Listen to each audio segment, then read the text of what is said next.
Hello guys, welcome to cricket वाला। मैं हूं आशीष और आज हम बात करते हैं इंडिया और इंग्लैंड के मैच के बारे में। इंग्लैंड डिफेंडिंग चैंपियन, इंग्लैंड वो जो जीत की पटरी पर आ ही नहीं पा रही है और इंडिया जो जीतती ही चली जा रही है और उसे कोई रोक भी नहीं पा रहा है। लगातार 6 जीतों के साथ वो टॉप पर आ चुकी है। हम बात करें तो इंडिया के बॉलिंग के बारे में, लाजवाब बॉलिंग, मोहम्मद शमी, जसप्रीत बुमराह, कुलदीप यादव, रविंद्र जडेजा, लाजवाब बॉलिंग। और बात करें रोहित शर्मा की बैटिंग की तो वो रुकने का नाम नहीं ले रहा है। वो इकलौते ऐसे कप्तान हैं जिसे कोई रोक नहीं पा रहा है और अगर ऐसा ही चलता कितने बॉलर का करियर खा जाएंगे समझ में नहीं आएगा। पता भी नहीं चलेगा कि रोहित शर्मा क्या कर गए। तो हम बात करते हैं तो सबसे पहले इंग्लैंड ने टॉस जीतकर इंडिया को बैटिंग के लिए आमंत्रित किया और उसका ये फैसला सही भी साबित हुआ क्योंकि पिच पर गेंद लहरा रही थी और इंग्लैंड की बॉलिंग जो मतलब क्रिस बॉक्स इतने दिनों से उन्हें विकेट लेस जा रहे थे, उन्हें कोई विकेट नहीं मिल रहा था और इतनी अच्छी बॉलिंग भी नहीं हो रही थी और वो गेंद का लहराना बॉक्स की वापसी होती है। क्रिस बॉक्स इतनी अच्छी गेंदबाजी करते हैं कि स्टार्टिंग में क्रिस बॉक्स और डेविड बिली की जोड़ी स्टार्टिंग में मिलकर सुमन गिल को जल्दी आउट कर देते हैं और सुमन गिल का तो ऐसा चल रहा है कि कई 3-4 मैचों से वो चल ही नहीं रहे हैं, ना उनके बल्ले से रन निकल रहे हैं। शायद फीवर के बाद उनकी वापसी ही नहीं हो पा रही है, तो ये चिंता का विषय है भारत के लिए। उसके बाद आते हैं विराट कोहली भी थोड़े 8 गेंदें खेलते हैं और फिर उसके बाद डेविड बिली का शिकार हो जाते हैं और डक पर आउट हो जाते हैं। और उनकी जो वामी आर्मी थी उन्होंने एक ट्वीट किया था बदक वाला, आपने देखा होगा, तो उसका भी जवाब हम देंगे बाद में। फिर उसके बाद विराट कोहली के आउट होने के बाद आते हैं हमारे के एल श्रेयस अय्यर की बात करें तो उनका वही फिर से प्रदर्शन ऐसा ही, वो गलती जो हर बार करते हैं, वो बाउंसर पर आउट हो जाते हैं और हर बार की तरह इस बार भी वो क्रिस बॉक्स का शिकार हो गए और उन्होंने बाउंसर फेंकी और वो अपना विकेट फेंक कर चले गए। तो ये एक चिंता का विषय है कि श्रेयस अय्यर को आगे मैचों में कंटिन्यू कराया जाए कि श्रेयस अय्यर को बाहर बैठाकर सूर्य कुमार यादव को पक्की जगह कराई जाए और समी के साथ बुमराह को, समी के साथ हार्दिक को भी लाया जाए। तो ये आप बताइए कमेंट में कि श्रेयस अय्यर को खिलाया जाए कि नहीं खिलाया जाए।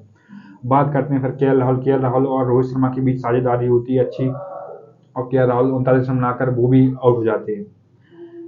फिर बात करते हैं सूर्य कुमार यादव भी 49 रनों की अच्छी पारी खेलते हैं और फिर 49 रनों के बाद रोहित शर्मा उनका साथ छोड़ देते हैं। रोहित शर्मा की बात करें तो मात्र रोहित शर्मा एक ऐसे प्लेयर हैं जो 87 रनों की उन्होंने अच्छी पारी खेली और इंडिया को 229 के लक्ष्य बनाने के लिए उनका अहम योगदान रहा। हाँ, तो बात करते हैं रोहित शर्मा की। तो रोहित शर्मा इकलौते ऐसे बल्लेबाज जिन्होंने जो टिके रहे और 101 गेंदों में 87 रन की पारी खेली। स्टार्टिंग तो मैंने उन्होंने अच्छी ही की थी। शुरुआत में डेविड विली के ओवर में 2 छक्के जड़ दिए और ऐसा लगा कि वही रफ्तार से चलेंगे, लेकिन कोहली के विकेट गिरने के बाद वो उन्होंने अपनी पारी को स्लो किया। लेकिन वो मार्क वुड की एक गेंद थी जिस पर वो एलबीडब्ल्यू आउट दिए गए थे, लेकिन वो उनका डीआरएस का मतलब रिव्यू का अच्छा निर्णय रहा और उन्हें मतलब आउट नहीं दिया गया। वो वापसी, अगर वो आउट हो जाते तो शायद ही इंडिया 229 तक पहुंच पाती। पर उसके बाद उन्होंने 87 रनों की अच्छी पारी खेली और ऐसा लगता है, अमूमन ऐसा होता है कि रोहित शर्मा अगर 50 के बाद जाए तो शायद अच्छे रन लेकिन वो बनाते हैं, लेकिन वो 87 रन पर आउट हो गए आदिल राशिद की गेंद पर। उसके बाद आते हैं हमारे सूर्य कुमार यादव ने 49 रनों की पारी खेली। फिर बुमराह ने भी उनका अच्छा योगदान दिया 16 रनों के साथ इंडिया को मतलब जैसे तैसे 229 के लक्ष्य तक पहुंचा दिया। 229 का लक्ष्य इंग्लैंड एक ऐसी टीम, उसके सामने ऐसा लग रहा था कि वो मतलब आराम से हासिल कर लेगी क्योंकि इतनी लंबी जिसकी जिसकी बैटिंग लाइनअप में इतनी गहराई हो कि मतलब ऐसा लगा अगर कोई भी टिक गया तो आराम से पहुंच जाएगा और ऐसा ही स्टार्टिंग में हुआ। स्टार्टिंग के 4 ओवर में जॉनी बेस्ट और डेविड मिलान की भी अच्छी साझेदारी हुई 32 रनों की। एक टाइम पे ऐसा लगा कि शायद आज इंडिया हार जाएगी, लेकिन फिर स्टार्टिंग होती है जैसे बुमराह की वो गेंदबाजी और डेविड मलान का वो विकेट, उसके बाद जॉय रूट का वो डक आउट होना। जसप्रीत बुमराह की बात करें तो वो इतनी अच्छी बॉलिंग कर रहे हैं कि कुछ कहा नहीं जा सकता। अभी इंडिया की बॉलिंग, मोहम्मद शमी, जसप्रीत बुमराह, मोहम्मद सिराज दुनिया की सबसे बेस्ट बॉलिंग है। जसप्रीत बुमराह और मोहम्मद शमी तो ऐसे मोहम्मद शमी से मतलब थोड़ी हम रोहित शर्मा से नाराज थे कि मुझे लग रहा था कि मोहम्मद शमी को नई गेंद से गेंदबाजी करने को मिलेगी, लेकिन फिर 2 ओवर तक सिराज के बाद फिर उन्हें मौका मिला। जैसे ही जसप्रीत बुमराह ने 2 विकेट लिए, उसका मोहम्मद शमी को गेंद थमाई गई। मोहम्मद शमी, जो आपने देखा होगा कि जॉनी बेस्टो को जिन्होंने जैसे आउट किया है मोहम्मद शमी ने, वाओ क्या विकेट था। उसके बाद आपने देखा होगा बेन स्टॉक जो बंदा मतलब जिसने एसएस का सबसे बड़ा प्लेयर रहा, मतलब टेस्ट का सबसे बड़ा प्लेयर हो, और जिसने 2019 के वर्ल्ड कप को जिताया हो इंग्लैंड को, और जिसने 2023 की टी20 वर्ल्ड कप को जिताया हो, वो बंदा मतलब समी की एक ओवर में एक भी गेंद छू नहीं पाया। समी ने एक ऐसा सेटअप किया कि मतलब 5 गेंदों को उसे मतलब खिलाया और 6वीं गेंद पर बोल्ड करके उसे भाई भेज दिया। उसे समझ में नहीं आया कि मतलब हम क्या कर रहे हैं। एक टाइम पे ऐसा होता है, एक तो या फिर बल्लेबाज मतलब कि मारने की कोशिश करता है कि ये अच्छी फॉर्म में होता है कि मतलब हर गेंद को मारने की कोशिश करता है, और एक ऐसा होता है कि वो उसे लगने लगता है कि शायद अब मुझे चलना चाहिए, अब वो मतलब अगर घल जाएगा तो अच्छी बात है, तो आउट होकर चले जाएंगे। तो ऐसा ही हुआ बेन स्टोक के साथ। वाओ, तारीफ करते हैं मोहम्मद शमी की। मोहम्मद शमी जिस प्रकार वापसी की है, पहले मैच में 5 विकेट, दूसरे में 4 विकेट और 9 विकेट के साथ, मतलब वो विकेट लेने के मामले में भी लिस्ट में आ चुके हैं टॉप 5 में। हम बात करें जसप्रीत बुमराह की, तो शायद ही उनसे जो स्टार्टिंग के ओवरों में 5 ओवर पहले हाफ में उनसे अच्छी कोई बॉलिंग कर रहा हो, और लास्ट में डेथ ओवरों में भी उनसे कोई अच्छी बॉलिंग कर रहा हो। इकोनॉमी देखो तो सबसे बेहतरीन बॉलिंग हो रही है वो जसप्रीत बुमराह की। फिर उसके बाद आते हैं अपने कुलदीप यादव, और कुलदीप यादव जो जेम्स बटलर को बोल्ड करते हैं। वाओ यार, क्या बॉल थी, कहा नहीं जा सकता। और फिर उसके बाद क्रिस बॉक्स को रविंद्र जडेजा बीच पिच पर खड़ा कर देते हैं। ऐसे लगता है कि शायद या ज़्यादा कुछ कह नहीं रहता तो नज़र लग जाती है। कहते हैं कि अगर ज़्यादा तारीफ कर दो तो नज़र लग जाएगी, लेकिन ऐसी बॉलिंग परफॉर्मेंस देखकर मन गदगद हो जाता है। और शायद आपने सुना होगा कि बल्लेबाज उसे 1 आध 2 मैच जीत जाते हैं, लेकिन अगर आपकी गेंदबाजी अच्छी हो रही हो तो शायद तो आप टूर्नामेंट जीतते हैं। तो ऐसे ही लग रहा है कि क्या इंडिया वर्ल्ड कप जीत जाएगी इस बार। बात करते हैं मोहम्मद शमी के बारे में। मोहम्मद जिस बंदे को टीम में बैकअप के तौर पर लेकर आए थे, वो बंदा पिछले 2 मैचों में खैर भर पा रहा है। और बात करें तो शायद उनका डिवोर्स हुआ तो उनकी वाइफ ने उनके ऊपर कई आरोप लगाए थे, वो बहुत ट्रोल भी हुए थे कि मतलब रेप का आरोप लगाया था, और उन्हें देशद्रोही बताया गया था। उनकी वाइफ ने कहा था कि वो देश के खिलाफ मतलब फिक्सिंग कर लेंगे, ये वो फलाना ढकाना। तो जिस बंदे को मतलब इतना मेंटलाइज प्रेशर झेलना पड़ा हो, उसके बावजूद वो आया हो जिसने ऐसा अपना खैर भर पाया, और अब जीत में अहम योगदान जो दे रहा हो, तो उसकी तारीफ बनती है। बहुत बढ़िया मोहम्मद शमी। और हम बात करें तो क्या लगता है आप कि हार्दिक पांड्या के आ जाने से टीम इंडिया में मोहम्मद शमी को निकाल दिया जाएगा? हार्दिक पांड्या की वापसी होने के बाद टीम इंडिया मतलब मोहम्मद शमी को बेंच पे बैठा दिया जाएगा?